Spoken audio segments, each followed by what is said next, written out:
So glad you could join us as we look at God's Word. We're still in 1 Corinthians, and we're in chapter 11, and he's been talking about what to do when you come together, when you assemble. And you might remember that he talked about how to pray, with your head covered or uncovered, and he talked about order in society and order in the church. Well, now he's going to shift to talking about the Lord's Supper. But before he does, he says, reminds them that it's called communion sometimes. And communion means that you're all sharing the same thing. It's better than friendship. And a lot of churches call it communion. And that doesn't imply division at all.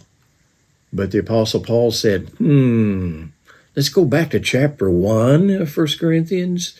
He said, those of Chloe's household have told me that there are divisions among you. One says, I'm of Paul. One says, I'm of Apollos. He said, we ought not to have that. So let's look at this. 1 Corinthians chapter 11, verses 17 through 19. In giving this instruction, that's what he's been talking about so far, I do not praise you, because you come together not for the better, but for the worse. For in the first place, when you come together as a church, I hear that divisions exist among you. And in part, I believe it. Okay, there are certain divisions that need to take place. For there must be factions among you, so that those who are approved may become evident among you. In other words, doctrine is something to be divided about. For example, in Galatians, he said, don't add to the gospel, and if anybody preaches a gospel other than the one that I've given you, may he be accursed. In other words, go to hell. And John says, if anybody doesn't bring to you the doctrine that says Jesus is the Christ come in the flesh, don't accept him. In other words, Jesus is God who came down and took on flesh. He's fully God and he's fully man. And if somebody brings a different doctrine, reject that. And so Paul's saying that kind of division needs to take place. But division as to which teacher you think is the best, that's really not worth arguing about.